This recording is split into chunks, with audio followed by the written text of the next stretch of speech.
Confidence is king when it comes to weightlifting. We can have all the tools in the tool shed, but once the weight starts to get heavy, we can start to become our own worst enemy. Now, I've been here and still struggle with this from time to time. Just because I've stepped on the Olympic stage and traveled the world competing does not stop those doubts from creeping in once the weight starts to get heavy. In order to gain more confidence in your Olympic lifts, there's a few ways we can go about it, depending on what the issue is. Since I review and coach weightlifting all day, every day, I've seen lifters go from pulling out of lifts mid-lift to then powering through those same attempts with just a little more confidence and self-belief. Today, we're going to look at Bianca's Snatch video submission where she mentions a mental struggle with commitment in getting under the bar. I'll review the lift, break down what the issue is, exactly what's caused it, and how to fix it. So hopefully it can help some of you watching as well. And before I start, if you'd like a lift review just like this, I'll leave a link down below for you to follow.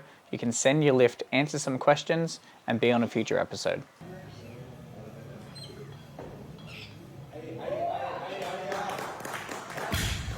Now, when it comes to a lack of confidence in getting under the bar, typically this can be determined through a loss of balance, a loss of control from the floor, a disconnect with the legs if you're using the arms too early, or you're simply just thinking of too many things at once. Typically when I lift, I like to think of 1 to 2 cues at once.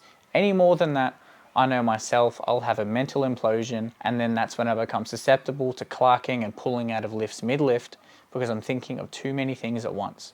So before anything, be sure to simplify the things that you're thinking about before the lift and execute on that without trying to do everything all at once. When it comes to Bianca's lift, the specific issues here is more of a lack of control from the floor and a disconnect from the legs. One thing noted with her initial pull from the floor, you can see she has somewhat of a dynamic start. She grabs the bar, readjusts her grip, and then pulls, and the arms tend to take some of the weight. Now, I don't mind a bit of an early arm bend if it's consistent throughout the movement and the legs are still dominating the lift. But here it seems when the arms take the weight, she begins to row the bar back into the hips prematurely. And what happens if the bar rows into the hips as opposed to the hips and the arms meeting the bar in the middle is once the hips eventually open up, the bar has to be bumped outwards. Alongside this early arm involvement, it also seems to take away from the legs somewhat. The arms and the posterior chains seem to drive this movement, but the legs could be doing a little more work. Now, specific cues to fix this issue is when you're getting set, is thinking about taking the tension out of the arms before you begin to pull. What I tend to do is, once I get my hook grip set, is I push with the legs slightly with the arms still relaxed, and you can see the arms straighten out. And my arms aren't tense while doing this. You never want to tense your arms while getting set, but you want to treat them as you would ropes.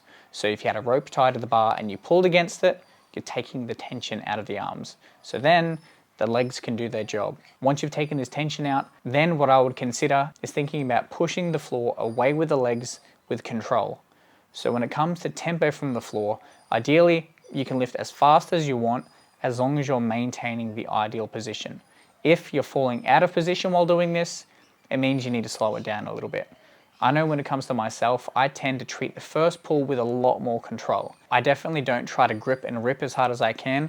I tend to slow it down and feel the legs. So take the tension out of the arms and push with a little more control with the legs from the floor, not letting the arms come into play too early. Now, when it comes to specific drills to work on this, what I would do with just lightweight is implement some practice with a static start. Your first pull is quite dynamic, which can throw some lifters out of position somewhat. So I would get some practice in getting set, looking forward, counting 1 to 2 seconds, then beginning that controlled push from the floor. Sometimes when lifters are quite uncomfortable in that set position, they tend to do a dynamic start just so they can rush through that position that they find quite uncomfortable. So getting accustomed to that and confident in your start position is a good way to start. And then from there, I would implement some tempo power snatch or tempo snatch. Essentially what that means is your first pull and somewhat some of the second pull up until mid-thigh, I would pull 2 to 3 times slower than usual. And what this does is it makes you really feel the legs. You're not rushing through the pull and letting the arms take the weight. You're keeping the arms relaxed, pushing with the legs, staying on top of the bar. Another good drill for this is implementing some 2-position pause pulls. So essentially a snatch pull, but in your case, pausing below and above the knee. Considering in this video that your arms bend quite early, if you can get the arms relaxed and push to below and above the knee while still keeping the arms relaxed, lats engaged, you can then feel the legs a little better And once you're past the knee, you're then in a much more balanced position that you'll start to gain more confidence in. Then from there, take one of those pauses out and start with some pause snatch or power snatch work. Pausing just above the knee, ensuring when you're above the knee, the shins are vertical, the arms are relaxed, and you're on top of the bar.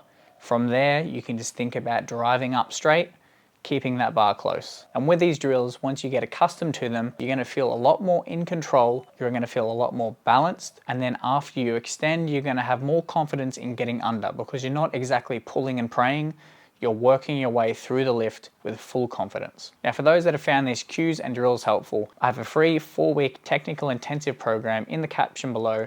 It comes with a full positional playbook, every position in the snatch, the clean, and the jerk, alongside a program which targets specific variations just like I detailed before. So if you're struggling with certain positions in your lifting, then you may find it helpful. Or if you'd like more direct hands-on help with your weightlifting, I have a 7-day free trial to my Raising Minimums team program. It comes with 2 to 5 days of weekly programming year-round and access to my private team Discord where I'm floating around every day, giving feedback and guidance to the team.